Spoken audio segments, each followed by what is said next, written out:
अरे बेटा इस पे नहीं, बाल्टी में डालो, बाल्टी में।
अल्लाहु अकबर, अल्लाहु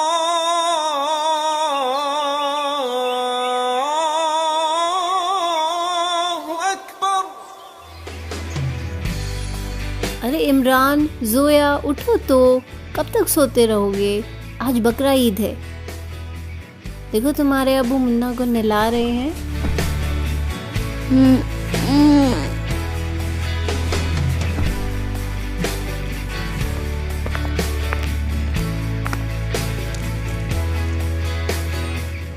बेगम, मैं चलता हूँ, मुन्ना को हलाल करवा लाऊं, नहीं तो उस्मान भाई की दुकान पर गर्दिश हो जाएगी। मुझे इजाजत दीजिए। ठीक है जी, संभल कर जाना। खुदा हाफिज। अम्मी, अब्बू मुन्ना को कहाँ लेकर जा रहे हैं? बेटा, तुम्हारे अब्बू मुन्ना को हलाल कराने के लिए लेके जा रहे हैं। आज बकरा ईद जो है।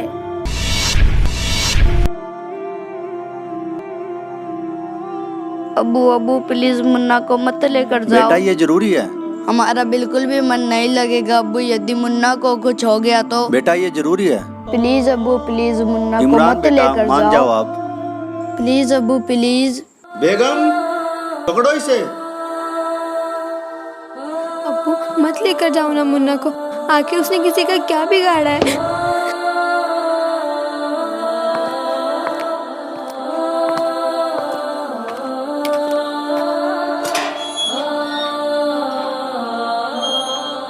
अम्मी मुन्ना को मत जाने दो। प्लीज अम्मी, मुन्ना को बचा लो, प्लीज अम्मी।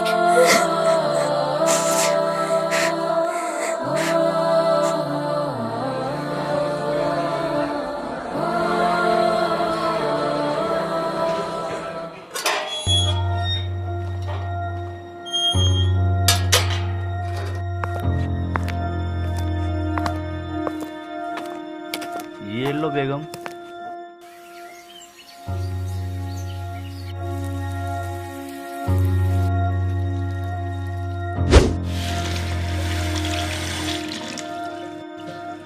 इमरान, जोया, बेटा आ जाओ, खाना खा लो। इतना अच्छा गोश्त बना है। आ जाओ बेटा।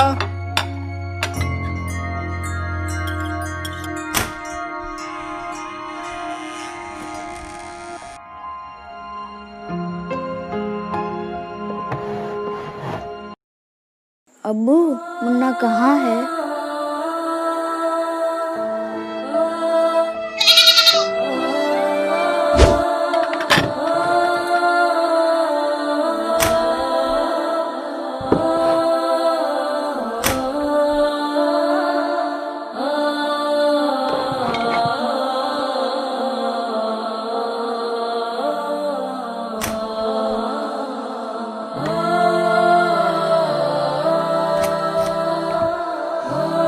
बेटा, खाने से ऐसे उठकर नहीं आते। अल्लाह नाराज हो जाते हैं। चलो इमरान, खाना खा लो, उठो बेटा। चलो जोया, खाना खा लो बेटा, उठो।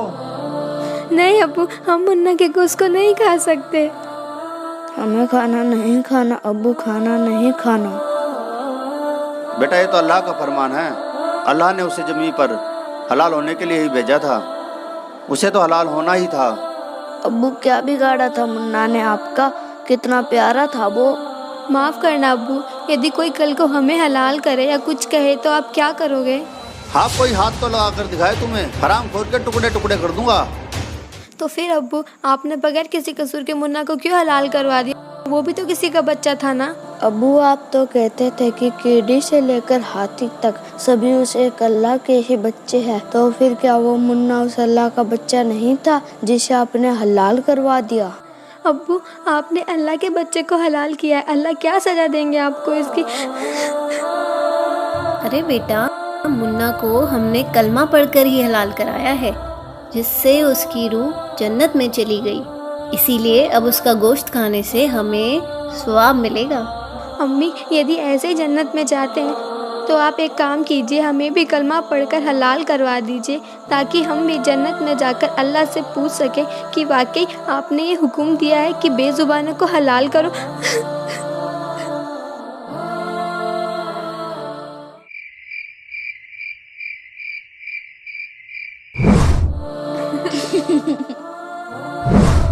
अब्बू अब्बू प्लीज मुन्ना को मत लेकर जाओ। बेटा ये जरूरी है। हमारा बिल्कुल भी मन नहीं लगेगा अब्बू, यदि मुन्ना को कुछ हो गया तो। बेटा ये जरूरी है। प्लीज अब्बू प्लीज मुन्ना को इमरान मत बेटा, लेकर मान जाओ आप।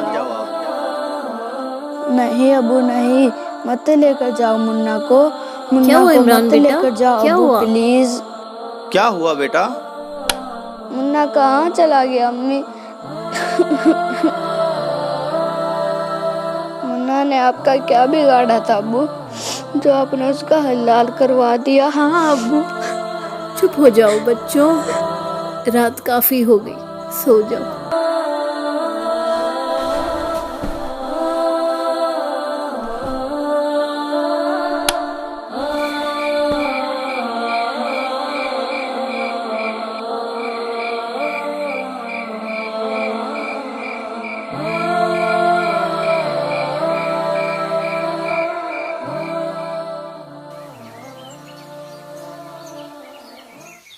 अच्छा बेटा, मैं जा रहा हूँ। बेगम मैं जा रहा हूँ। अस्सलाम वालेकुम।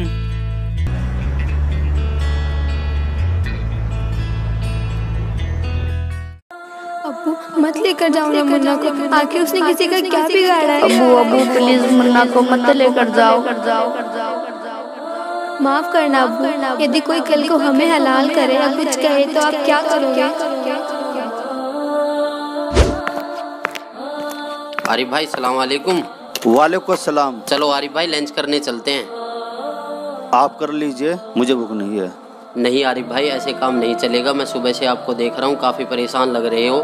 लंच तो करना ही पड़ेगा। चलो खड़े हो जाओ।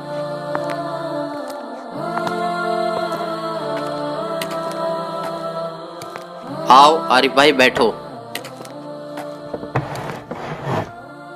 हाँ तो आरिफ भाई बताओ, क्या बात है? सुबह से काफ़ी परेशान लग रहे हो। कुछ नहीं शहजाद भाई, कल बकरा ईद थी ना। कल की बकरा ईद ने तो मुझे झंझोड़ के रख दिया, मेरी रूह को एकदम निचोड़ दिया। बच्चों ने मुझसे ऐसे सवाल जवाब किए जिसका मेरे पास कोई जवाब नहीं था। अब्बू मुन्ना कहाँ है? अब्बू क्या बिगाड़ा था मुन्ना ने आपका? माफ करना अब्बू, यदि कोई कल को हमें हलाल करे या कुछ कहे तो आप क्या करोगे? आपने बगैर किसी कसूर के मुन्ना को क्यों हलाल करवा दिया? अब्बू आप तो कहते थे कि कीड़ी से लेकर हाथी तक सभी उस एक अल्लाह के ही बच्चे हैं, तो फिर क्या वो मुन्ना उस अल्लाह का बच्चा नहीं था जिसे आपने हलाल करवा दिया? अब्बू, आपने अल्लाह के बच्चे को हलाल किया है, अल्लाह क्या सजा देंगे आपको इसकी? तो शहजाद भाई अब आप ही बताइए मैं क्या करूं? उसके बारे में किसी बाखबर को पूछ कर देखो कि वो बाखबर होगा और वही खुदा की इबादत करने का तरीका बताएगा। और फिर तो आपको यह भी पता होगा कि वो बाखबर कौन है। जिसके बारे में कुरान शरीफ के अंदर जिक्र किया गया है। वो बाखबर ही तो संत रामपाल जी महाराज है। उन्होंने ही तो मुझे कुरान शरीफ का सच्चा ज्ञान बताया है। वो ऊपर से जो आदेश लेकर आया था हजरत मोहम्मद, उसमें बिस्मल यानी गाय को काटना, मुर्गे को काटना, बकरे को काटना, इसको बिस्मल बोलते हैं। ये कहते हैं रोजा, बंग और नमाज बताई थी उसने। रोजा माने व्रत, बंग जैसे ऊंचे शोर में आवाज करना, है भगवान हमारी अर्ज सुनना, इसको बंग बोलते हैं। और 5 वक्त की नमाज कहते सिर्फ इतना आदेश था हजरत मोहम्मद का, ये मांस खाने का नहीं था। ये तो बाद में किसी फरिश्ते ने किसी में प्रवेश करके ये बकवाद गढ़ रखी है, उसने कभी नहीं कहा कि नबी मोहम्मद नमस्कार है राम रसूल कहाया, 1,80,000 को सौगंध जिन नहीं करद चलाया। कबीर परमात्मा कहा करते थे कि तुम जिन महापुरुषों का नाम लेकर मांस खाते हो, गायें काटते हो, हत्याएं करते हो, मुर्गा काटते हो, बकरा काटते हो, भगवान ने कितना अच्छा आपको आहार दे रखा, काजू किस्मत सेब संतरे, और नहीं तो ये बाजरा ज्वार गेहूँ चने चावल कुछ भी खाओ, ये अड़ंगा क्यों खाते हो? तुम्हारे नबी ने हजरत मोहम्मद ने कभी किसी की हिंसा नहीं की। कहते हैं वो तो आदरणीय महापुरुष थे। नबी मोहम्मद नमस्कार है राम रसूल कहाया, और 1,80,000 को सौगंध जिन नहीं कर चलाया। हजरत मोहम्मद जी के 1,80,000 अनुयायी हुए थे जो कति पाक साफ थे। वो ब्याज तक भी नहीं लेते थे, जिहाद संघर्ष नहीं करते थे, किसी का कत्ल करना भी महापाप मानते थे। वो तो ऐसे महापुरुष थे। कहते हैं अरस कुरस पर अल्लाह तकत है, अरस कुरस पर आसमान के ऊपर अंतिम छोर पे अरस कुरस पर अल्लाह तकत है, भगवान का सिंहासन है, और खालिक बिन नहीं खाली, और वो पैगंबर पाक पुरुष थे साहिब के अब्दाली। जिन महापुरुषों की तुम आड़ लेकर दुनिया को भ्रमित कर रहे हो, मांस खिला रहे हो, पाप के भागी बना रहे हो, उन्होंने कभी मांस छुआ नहीं। मांस वगैरह भक्षण करना ये समर्थ का आदेश नहीं।